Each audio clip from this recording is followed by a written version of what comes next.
I'm Stephanie. Welcome to Fiction Files. This is the playlist where I share writing advice and talk about all things writing. And today I'm talking about characters that embody the too stupid to live trope. One thing I've really come to loathe in some books that I've read recently is the idea of a too stupid to live main character. Basically read any Riley Sager book or A.J. Finn's The Woman in the Window and you'll know what I mean. Other examples include Joey Tribbiani from Friends or Haley Dunphy from Modern Family. Which is a shame. These characters did not start out as too stupid to live, but eventually became dumbed down caricatures for comedic effect. But it's not funny. It's frustrating. It's stagnant. And stories are about change. And while I do love me some dummy characters, I absolutely love Michael Kelso from That 70s Show, there is a fine line between a character that's easy to chuckle at and one that should probably wear a helmet and have adult supervision, even if they're adults themselves. A character that is too stupid to live does not make for a good protagonist, or even side character, because they're not believable, and they destroy the suspension of disbelief. I have wanted to hurl books out the freaking window when they have too stupid to live characters, like the one who knows someone is a killer, and then threatens to tell others if the killer doesn't do what they ask. You know they're a killer. Don't act surprised when they kill you to protect their secret. People make dumb decisions. It's a fact. But as writers, we have to be careful about how many dumb decisions we let a character make before realizing they should have expired long before the story takes place. It becomes hard to care about characters when they never learn and continue to make the stupid choice time and time again. I was actively rooting against the protagonist in Lock Every Door by Riley Sager because she was an idiot. So, how can you tell if your character is veering toward death because of their own stupidity? Here are a few warning signs. Your character acknowledges they shouldn't be doing the dumb thing, but then they do it anyway, without an understandable reason for doing so. They ignore obvious red flags or alarm bells and walk directly toward danger with their eyes closed and without taking any precautions or calling for help. They're an endless cycle of bad decisions. Every choice they have, they make the worst one every single time. Their dumb decisions get progressively worse, such as, I'm going to investigate this seemingly abandoned house that belonged to a serial killer. I'm also going to leave my phone in my car. In fact, I should just turn it off. I know I was supposed to call my best friend and tell them where I am, but I think I'll send them a cryptic text instead.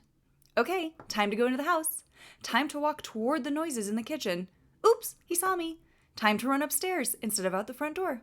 Oh no, I've been captured. Time to threaten that I'll call the police and tell everyone what I know once I get out of here. Better also add that no one knows where I am. Another warning sign? They ignore the antagonist or another character who tells the protagonist that they're dangerous. They're oblivious to the bad behaviors and choices of other characters, especially in how it hurts them, but they continue to trust the bad guys. They make choices that are in direct opposition to their own best interests. Essentially, have they inherited no survival instincts whatsoever?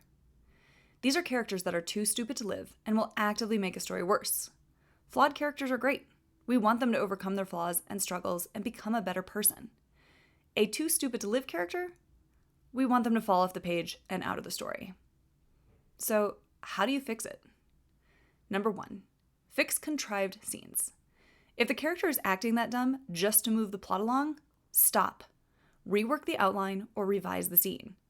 What happens if they make a smart decision but still don't get what they want or achieve their goal? Another option is to simply let the antagonist outsmart the protagonist and be one step ahead. It lets the protagonist or side character make what seems like a smart, logical choice, but still fail because they don't see the bigger picture. Number 2, give them a legitimate and logical reason to make a dumb choice. If it's between the dumb choice and something worse, it's okay for the character to make the dumb choice. If the character has a real reason to make that choice and there's no other option or they're stressed beyond reason, readers will be more forgiving. Or you could have the character ask another character for advice, not knowing the advice giver is actually working against them and advises them to do the stupid thing. Number 3, start the clock. When we're stressed or under pressure, we often don't think straight. Add a ticking time bomb to your character's choice. That way, if they choose the dumber option, we at least understand why. Number 4, set up the circumstances or backstory. Show the readers where the protagonist comes from and how they understand and interact with the world.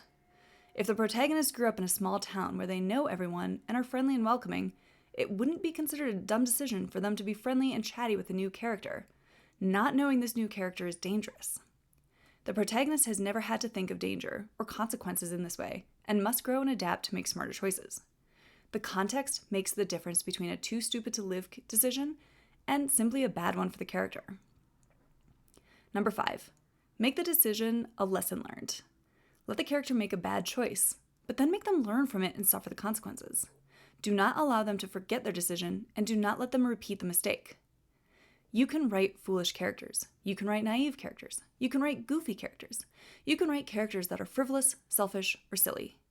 But when you write characters that we're expected to relate to and want to see win at the end, they cannot constantly be walking among a sea of red flags and still assume they're on the right path. Running toward danger without a plan or help isn't heroic. It's stupid. Thanks for watching Fiction Files.